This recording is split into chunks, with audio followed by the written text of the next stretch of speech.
Well, hi, y'all. Oh, I see some people I know. Hi, y'all.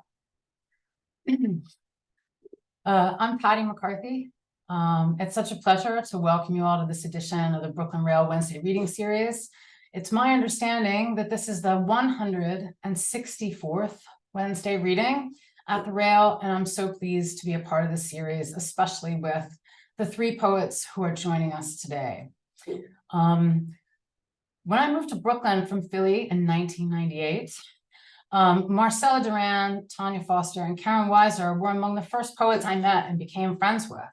If I remember correctly, I was invited to join a manuscript reading group that included Marcella and Karen, and then it was through Marcella and Karen that I met Tanya.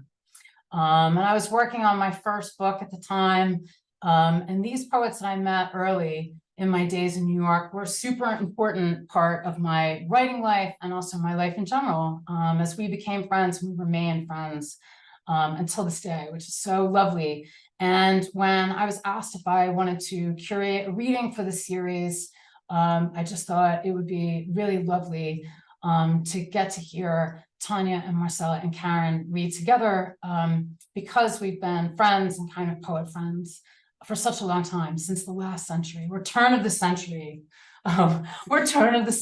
poet friends.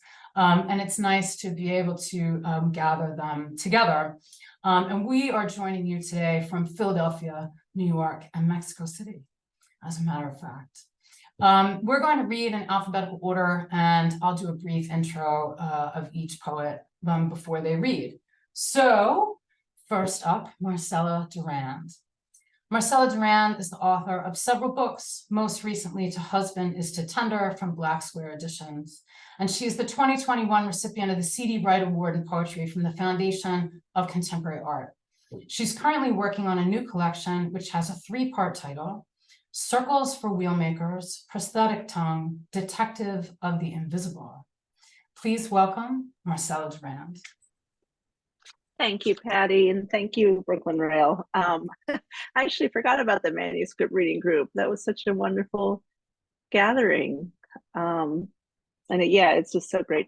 I really feel kind of a pang because I would love to be in the same room as you, and I really treasure long poetic friendships, turn of the century. Whoa.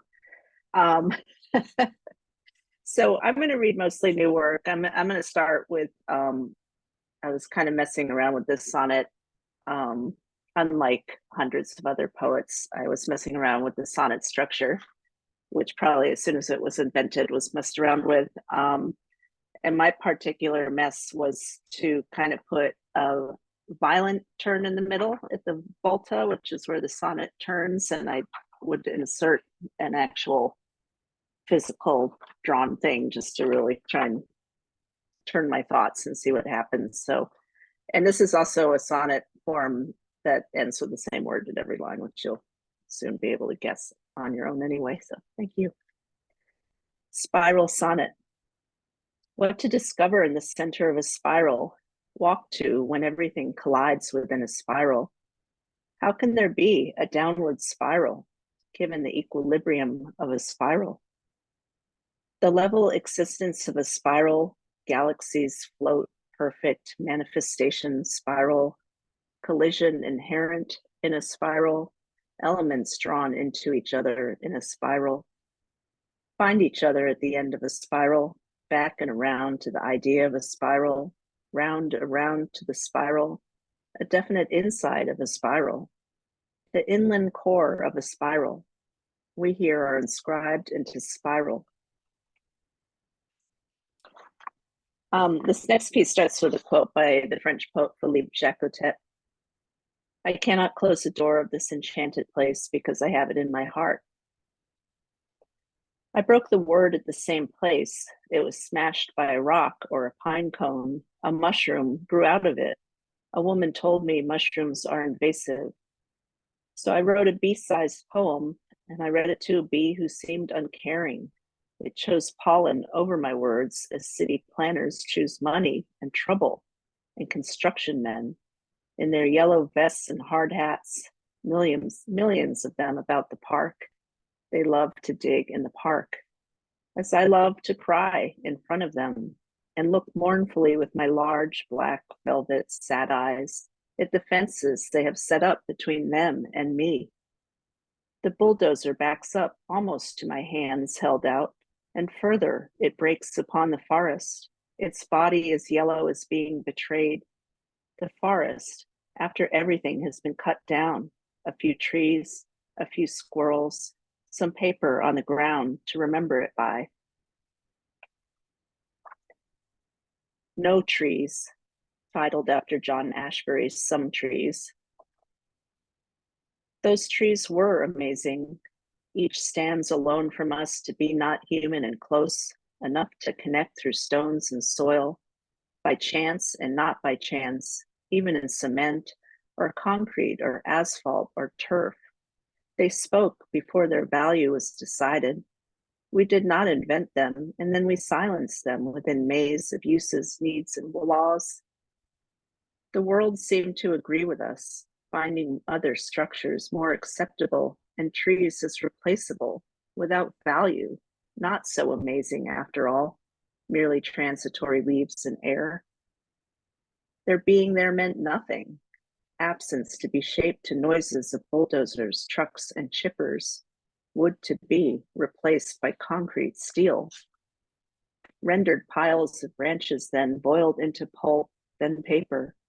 Paper I hold before you, its reticence a memory of what had no defense. And if you know John's original poem, you'll see that I borrowed quite a bit from it, but rearranged it. So I'm going to read the Prosthetic Tongue poems from that tri-titled manuscript. Prosthetic Tongue. After it was removed and made to wear wood and rivets, we struggled to tell the difference. The gears didn't quite mesh, and we turned to the intelligent machine poets instead to conjure the words we needed to write down on paper, except there was no more paper because no more trees. So we painted words on the walls of hotel rooms, meeting rooms, elevators, bedrooms, each one conveying a simple emotion or a positive action like talk, feel, wake up. That way, people could lie in bed and instead of worrying about their health, they could read that word over and over and start to understand what exactly we were trying to tell them all these years and all those notebooks, all that transcription and late night talks over the phone. Printer ink is clogged. There's no more yellow, only shades of gray with lines of absence running through.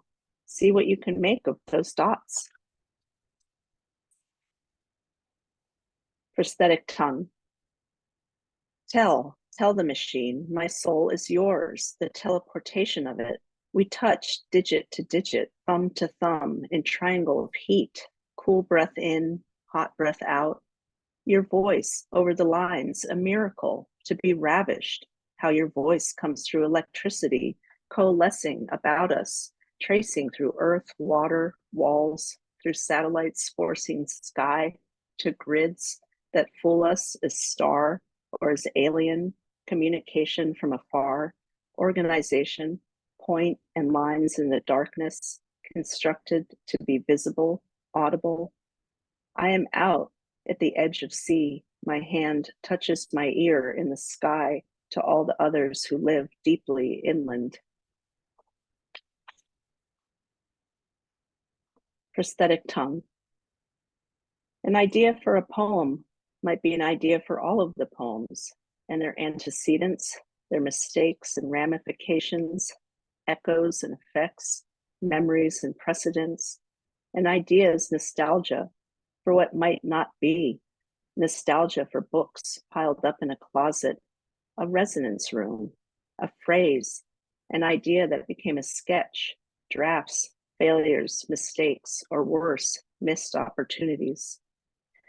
You reached out your hand to me, or reached your hand toward a pen, or reached out to the keyboard and did not, or I did not make a vacant space about your overture. Assemblage for poets, help yourselves. Half circles of wood bent, steam bent as bows almost, double layer, square ends allow for rocking, sort of dumped, scattered, waiting in an otherwise empty space, shadowed, a few lights, not very good lights, LEDs, cold, and not all of them on. Across the ceiling, too few allow for shadows. Half circles of wood have no shadows, but strange, odd, even with the dim lights there, should be shadows, shadows of shadows. Take some, mention them. Where water collects. Where the water collects, it makes a horizon. There will be the place at which the sun rises, where mind might, should quiet, except there's not much quiet to the mind or to the water. The violet altruism. It was upon the last page that it became certain some shoulders were higher than others. Because of certainty, it became obvious capital letters, when combined with exclamation points, use more electricity than what could be gently written by hand in daylight, taking a break from other obligations. The right word. Ask stone and ask change what is real and how language is real, maybe, and how it intersects with the real. How a word for reality that expresses the reality continuum that extends from the human in a way to include, know, welcome, what is currently known as nature, or non-human, or ecology, or the planet, and these words that are not quite the same and not what we need and do not express how human continues into, exists, intersects, is linked to, interlinked, is part of, not quite part of, what is around us and make us and keeps us and is us, but we see it as very much not us and act as though we continue to be separate. What word would that be? And this is my last poem. The pick lock's frustration. The lock is a masterpiece which the maker submitted when applying for membership to a guild. The keyhole was deliberately concealed and can be used only after releasing a panel on the back of the lock by means of a hidden mechanism. Various other movable panels, revolving shields etched with coats of arms, and circular apertures in the lock are meant to confound all efforts of the picklock, of whom there's only one, and of whom we will never know his or her faces.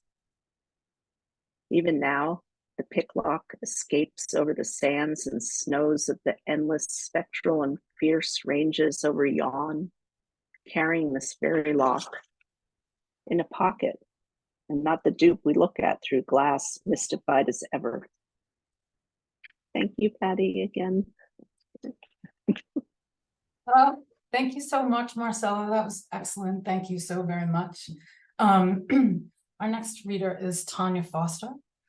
Tonya M. Foster is the author of A Swarm of Bees in High Court, La Grammaire des Eaux, sorry, my remarkably terrible French, and the forthcoming Thingifications.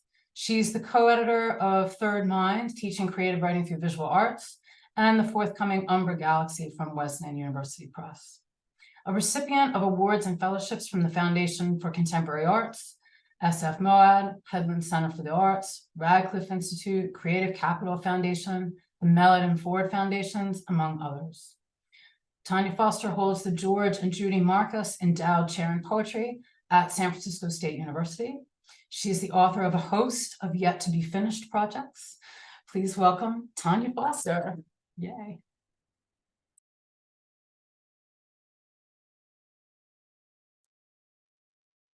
I have to send a note to Marcella first. Patty, thank you so much for this invitation. And I mean, I look out and there are all these people I know, and I'm sort of, I think at this point in life where I'm really moved by realizing I've known people a long time, and that many of them are people I care deeply about, people whose work I love, yeah, and people I love. So thank you for this. I'm reading a few things. One is a poem. I, I, I seem to write things and then forget that I've written them and find them on my computer. So I'll start with two poems that are such poems. The second one, I have no recollection of writing it, so I don't know what to say. But the first one doesn't have a title. One can escape being sausaged in the center seat through early or expensive purchase. These are simple rules to which to adhere. The cost of comfort, of expanse, depends on distance in time, on cash, on credit. No warning, this death. Like memories of a shotgun house on Malpamine Street, that even now on occasion, a nocturnal self, still child, still girl, also still woman, walks through, recollecting their bodies' motions, experience, and possibilities of spaces, before, behind, beneath, beyond, between, above, beside, the obviousness of within, out. You are the permeable peach, the peelable apple, where you were, where you are, where you willless will be.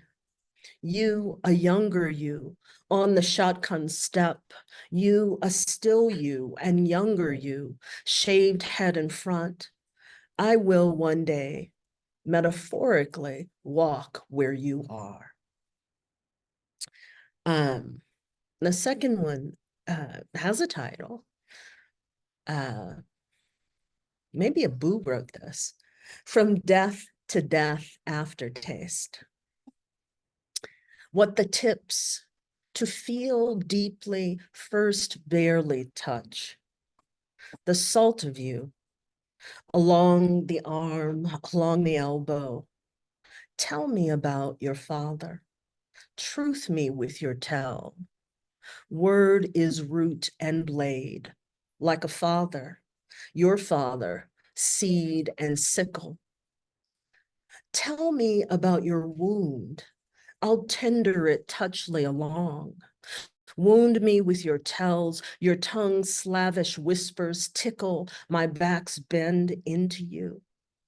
This is how I listen closely, clothing your sound in. The way the light shines the sun on, we touch this way. Okay, I vaguely remember writing that. The next poem is from a book in progress called A History of the Bitch. But that's not the title of the poem. The poem is titled Prologues Eden, Draft 1. They garden the grow in your girly giddy up. Girl, get up in here. Girl, you crazy. Girl, God don't like ugly. That's the girl right there. That's the one. These are the limbs and lands and ions of languish whinnying along, the stretched walls of yes, no, of he knows this and that and there because of why, of what would be if we are waistlines thinned a bit, if we are wanting trim to thee suit. What might be, what could be, what might have been, what could have been. Will something, you simple, tell, flower the walls the women walk as whales they thought, slip through the well-capped teeth they grind in sleep? In sleep, they garden the gotcha, garden the give and give and give until you're the fish gutted along the salty shorelines, insured against inevitables. Instead of fish, be shark the waters overflowing. Sea dogs, dog, or man lavish slaving ships, sniffing blood, sniffing bodies bloodied on waves of war. Wash our epidemics of anguish, nothing new. Be foul, wash over me, wash me down, drown, down, own, ow.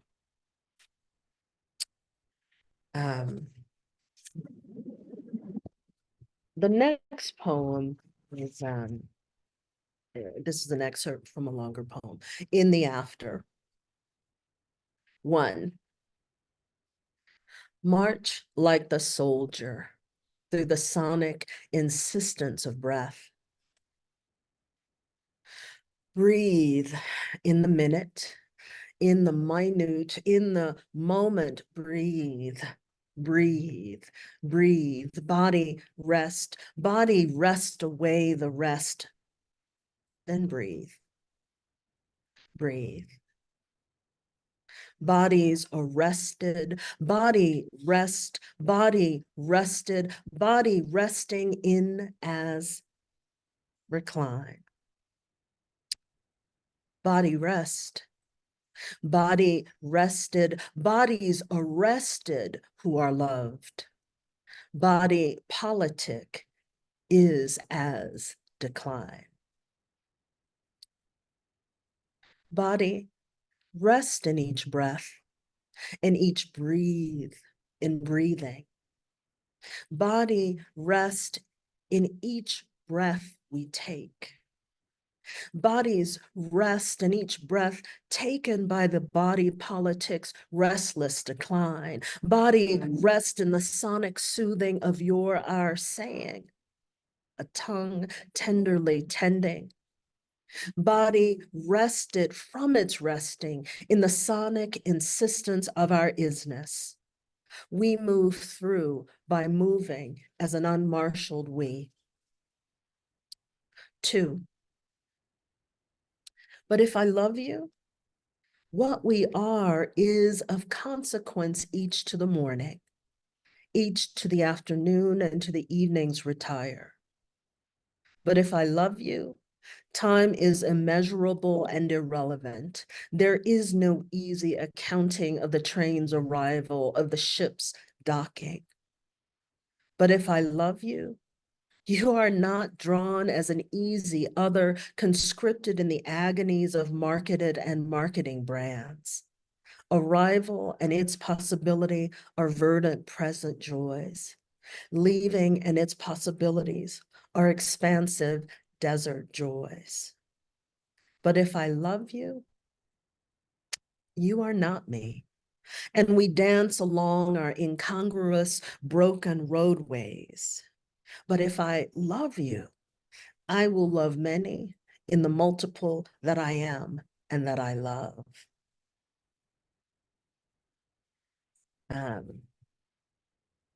This next poem was written on the occasion of, there's a landscape architect, Walter Hood, who is brilliant, fascinating, Oakland-based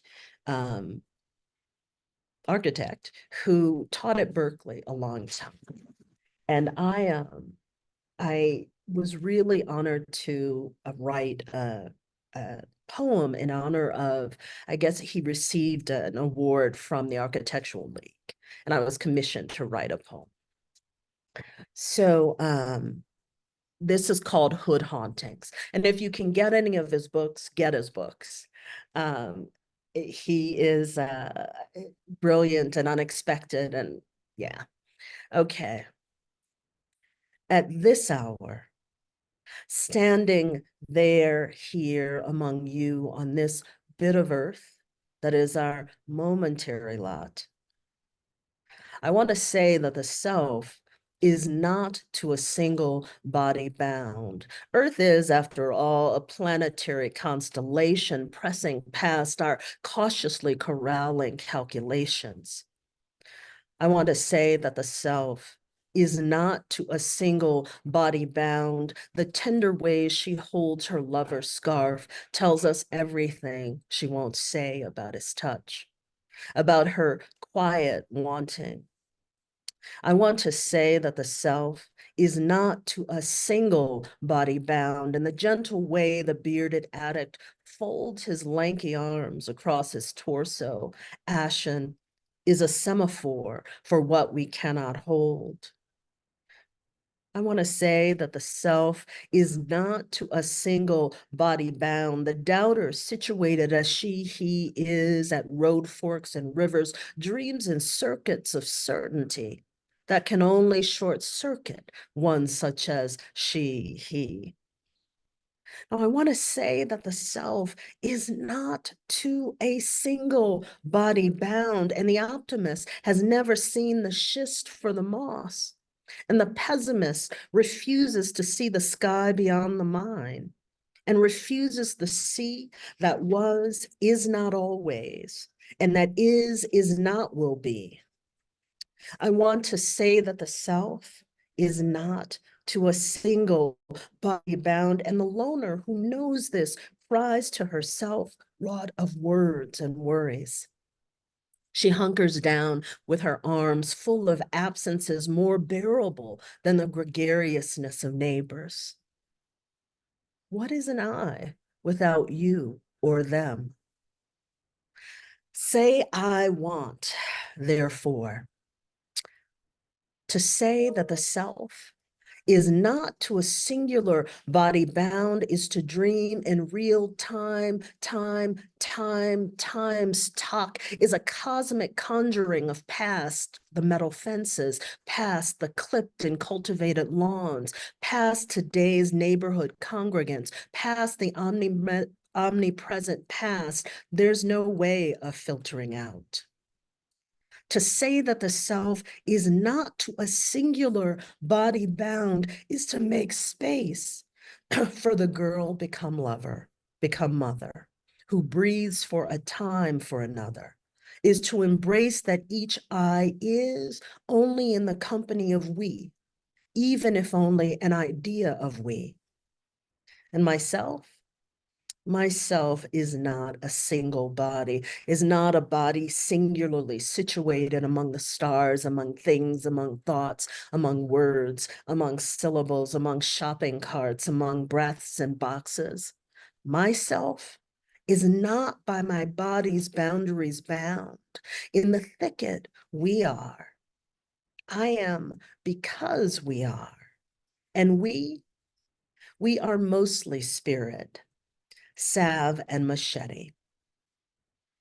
And then the last thing I'll read is one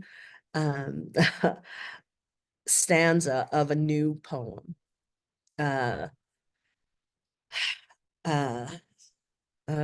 Maybe one stanza. What fertile ground there was is ground down to rubble. That uterus belongs in the waste bin, the handsome degreed doctor tells the dark-skinned woman to her face. Child-free, she is neither mother nor wife, which marks her suspect, as though the deep brown of her were not always evidence of some shit. What fertile ground there was is ground down to rubble in the daily sanctified slaughter. Okay, thank you. Oh my gosh, thank you so much, Tonya. That was wonderful. Thank you. I'm next in the alphabetical order, and I'm also the curator, which is super weird. So I'm not going to introduce myself. Hi, I'm Pattie McCarthy. I'm going to read the first two sections of this book length series that's about the tides. And I'm going to read short, so don't worry. But I really want to thank the Brooklyn Rail for having us, and Marcella and Tonya and Karen, just how lovely it is to read with y'all. So this is intertidal ordinary. I should say something about water, your feet cold in it, hunting for dulse on an afternoon turned hotter than expected. The boy puts a conker in the walk archive, and the season turns from shells. The coast becomes closer. The coast becomes longer the closer one looks at it. You turn me inside out with your mouth. And the boy with a crab in his hand left his heart in a fish, and in his hand a fish hook, and beneath his feet several feet of air between his body and the working wharf. I take the photo from far away, so the girl is just a speckle for scale, not herself, but rather a landscape marker in the intertidal where we are permitted to fish, foul, and navigate. The law is unsettled as to whether fouling includes bird watching. The image is my daughter, her hands overwhelmed with hermit crabs, her rash guard a makeshift pocket overwhelming with hermit crabs, the high tide an unusual 11 feet going out fast, and the crabs everywhere. A peregrine spring is king, and even the ebb of a king tide is dramatic. Skeletal wrought iron light on the neck. People in love walk too slowly, we agreed. Equinox to solstice, attached please find, beginning at stake and stones, running 6 rods together with all tide water, together with all tide water. A fast, slack water, village bunting is contagious. Maximum autumn mom, English for an estuary. The rack leaves behind high and low tide lines, and the boy pops the brown float bladders, knotted, spiral, and toothed. He leaves the holdfast attached. The season is the air near water full of crows and seagulls. The trees full of crows and one osprey our neighbor calls a fishhawk. The season is the way the air tastes of crow calls and salt, the long fetch of the waves. The walk archive achieves through accumulation. The soft paths, mossy or midden, yield a little bit to each foot, each sweet thud. The walk ends where the water begins. Water is challenging archival material. I bit my lips, but the crows cawed. The king tide is a spring tide that has nothing to do with the season. This prediction is historic, not harmonic. Low tide history reveals a delicate weave, and when the tide is half in, the mud mirrors clouds. Call it a half tide space. Assume me to be a vengeful ghost, not one who urges you to fall in love again. Do not. Miss me forever instead. The tide pool is only discreet at low tide. Swamp me the rest of the time. The water was cold and the children were brave, counting down 3, 2, 1, and jump off the wharf into a king tide, which was warmer near the top, and so we floated as long as we could until the cold underwater swelled up. Waves grind their edges. The water shimmers like skin, and like the skin of it, I expand to the limits of whatever time I'm given. And then the second section is called Neap Tide, Autumn. The tidal forest is the whole present tense. The first winter full moon in October, gossamer overcast. The wind catches one tree and then the next, a tide that reaches the sky, a desire path, a split infinitive, intertidal fricative. Form is content, content is form, the only commandment, but there is no shape to days. The long border of an evening intertidal never resolves itself, never dissolves, never solves for any variable. It is simply stretched beyond recognition or usefulness, a king of nothing and nowhere. But if we want process, not product, which we do, then it will be evening all season and we will stretch into it. The whelked and jinxed intertidal fur below seaweed, a boat neaped. You've got to be kidding me, I say 5 times a day, waved like the in-ridge sea. If I could take the sound of you into my mouth, I would work double tides. On the impossibility of measuring the coastline, shorter stretches of evening, a quarantine. How language and habits align that moves, fishhawks and distal finks, a literal zone, the middle intertidal and its predatory snails, its rockweed and mud. Why go anywhere alone? The summer tide shed into a crackle, the clean corner of the room in view, low water and a singular good tiding, eke the ebb of it, the sound of traffic, not the sea. Rackline palimpsest, I am so pure, I am a bore. When dusk shud its X and waved across both the sea and Middle English and will arrive precisely at 5 p.m. and have the least difference between high and low and sea and sky and lights. Thank you very much. Oh yeah, I see that I'm being recognized for being in my Temple University office, and I am. I'm between classes, as a matter of fact. Our final reader today is Karen Weiser. Karen Weiser has 2 full-length collections of poetry from Ugly Duckling Press, To Light Out and or The Ambiguities. She works as a psychoanalyst and has published essays on Edgar Allan Poe and Herman Melville. Please welcome Karen Weiser. Hi, thank you, Brooklyn Rail, for hosting us, and I just want to say I'm really grateful for my friendships, for my friends. It's kind of amazing to travel through life together, and all the readers, people I've known, just to add up the years, kind of shocking, but also a lot of people in the audience, like Tonya, I'm feeling really moved. This is Elliot. I feel like I have to introduce him since he's here. Never read with a cat. Oh, good. He's heading out. That's a good thing. So this is a series of poems I'm working on. It's a long serial poem. The poems don't have titles, and the poem itself, as of yet, doesn't have a title. So I'm just gonna. They're kind of, I don't know, a little bit longer than sonnet length. I'm so moved by the readings, all 3 of them. It's intense to put one's own language alongside, but it's just a lovely experience. Okay.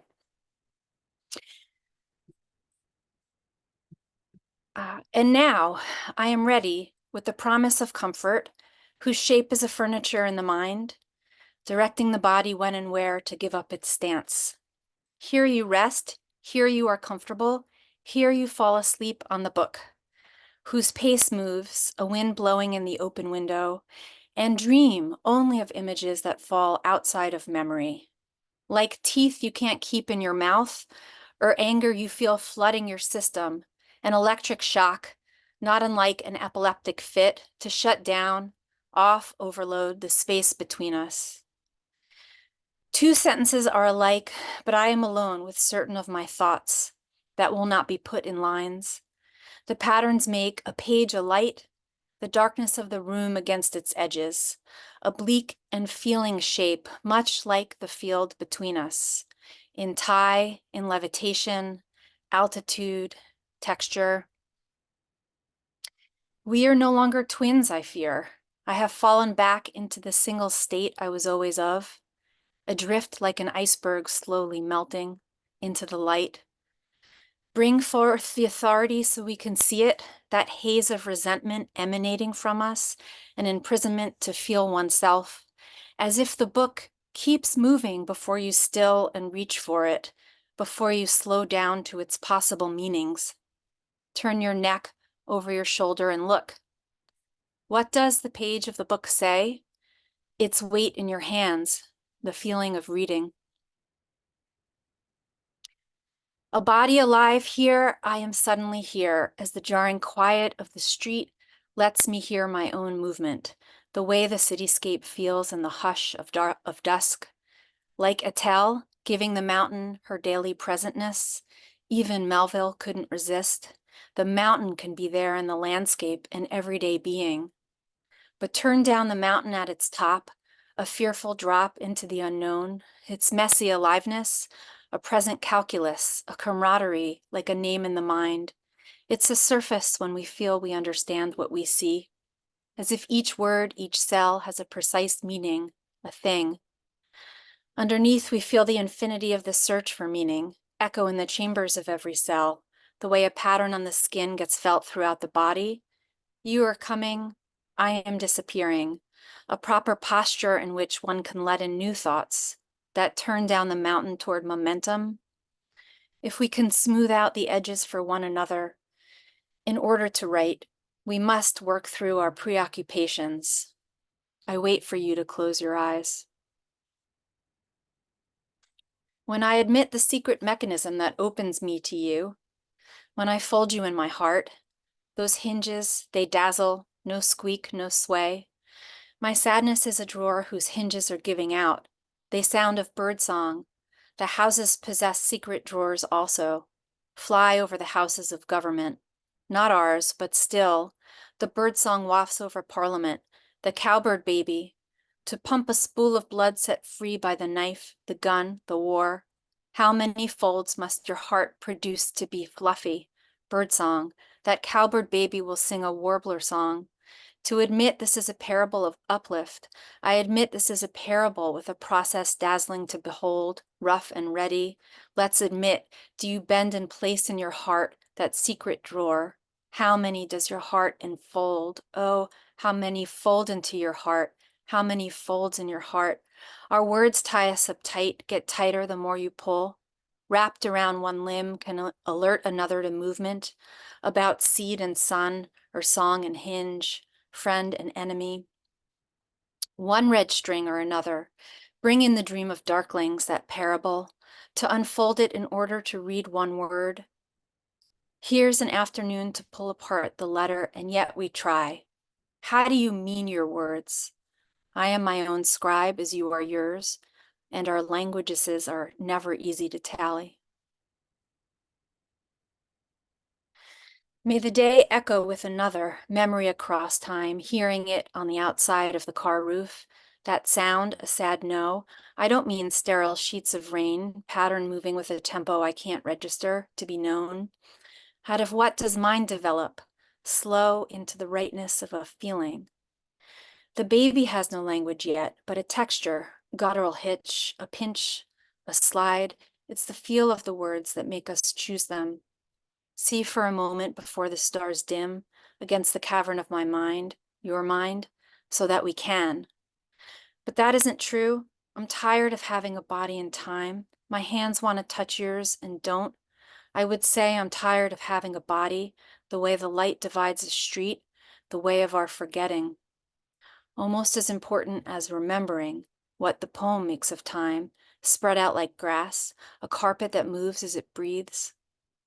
What else is a poem made of? Breathing like the trees breathe, a kind of sentience. Here we are alive in this one, asking only to be. River to our left, cars to our right. Time a thing to speak across. I see you as Whitman saw you from afar, spelled, simple, small, and tentative, spinning across the universe. Hello, here's what metaphors I need to maintain stasis, to not know what I keep at bay. The image that comes to mind is a pin in the creature, meaning it is dead and stilled, not a metaphor or not only. Every sorrow shapes a form, every error a transformation. No, transformation comes at another remove, gasoline leaking onto and into the ground. Contamination is but a plume of area, no longer having happened, still happening. It will eat you if you eat it, the fires and the rains. Where you are is now what catastrophe you have. In the midst of feeling okay, you're just another person living one of your finite days. Bleed them out. The parts of me and you we place in the museum of evolution of the people we are today. What we do with the past is what we do with our poems, that which is no longer of use, that isn't alive in us right now. What Beethoven composed when he was deaf, endlessly trilling, the infinite a longer sound, to be involved in making a feeling in words, in sounds, in the breaking of a world, down to its bare being. Give me a world as you give me your eyes, across time, at an angle, a slant, an incline, cross purposes.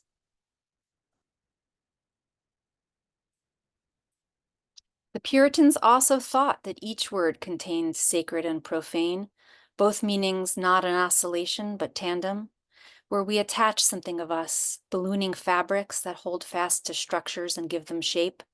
sewn to each other, breaking free, flapping or draped loosely, in which to close eyes, lay down instruments of war, lay down among bodies and objects in the night, and not to sleep, to drift out among the rubble of others, the horrors far away and the horrors close by.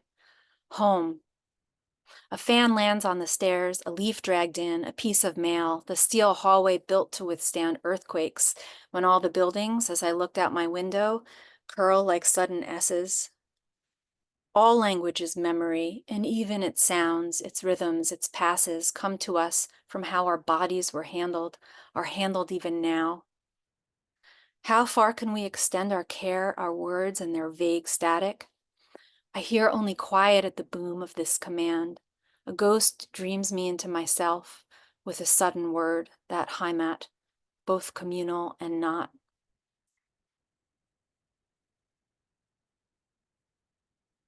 Would it please you to know here the poem as a place to feel something dilate near at hand, a being that exists at the edges, exuding into knowing, pushing into all sorts of interiors, little library cubicles we can reserve and close the door, semi-private.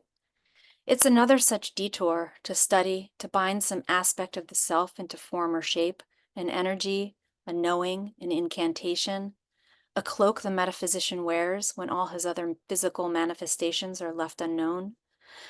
What would please you or me at this moment, and is pleasure the thing here, hiding in the bush that captures the intruder, lurking on the outskirts of knowing and subdues him?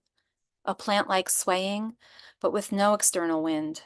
The briefest of contact furthers us into its impact. The poem is a bird moving just out of frame, no landing strips left to touch the earth and lift off again. Before the poem has had time, worry will swallow you into its belly where you will remain. Last one. I would like to chop down the trees in my mind, right towards beginning in the dark field. Not a timer, but a clack, like some mistake has been made. The sound has interrupted the poem. A sense of retrospect has crystallized. Its shadow cast across the floor is going to be the thing that divides our sense of time moving forward. This city, this nightmare, these long years, sound with each separate bump in the road. It used to meet me with a view that made my stomach lift. I now white out in memory, having said goodbye, a patch I felt to be my own. Easterly winds are moving me as if to say, I am feeling southward. The grid in which we orient now has a well of something building inside, a sensation of growing, of gliding, will burst, traveling in one direction. All possible roads have left you this one. In the room I am silent. Start, and the presence of the words will be there and not there. To crystallize, travel in many directions. Thanks. Oh gosh, thank you so much, Karen. That was beautiful. Thank you. Wow. Made everyone wow. Thank you for your beautiful readings, Marcella and Tonya and Karen, and thank you to everybody who came to listen with us today. I wish, we could all be in the same room. That would be cool. But it's nice to be here with you all as well. And thank you to the Rail for having us. That was really nice. Thank you so much. It was really nice to get to be here and put it together. So thanks, y'all. Yeah, and now we'll do that thing where we throw open the mics and everyone can say hello and goodbye as you leave. Okay. All right. Thank you so much, I wish I everyone. could do That a was roll call. beautiful. Thank Thank you. guys. Thank you so Thank much. you. Yeah. Thank you. Thank you. Stay warm Thank today, you. everyone. Thanks, everyone. Thank you for tuning in. Thanks for your amazing readings. Thank you so much. That was so amazing. Thank you. Bye, everybody. All right, Great thanks. reading. You.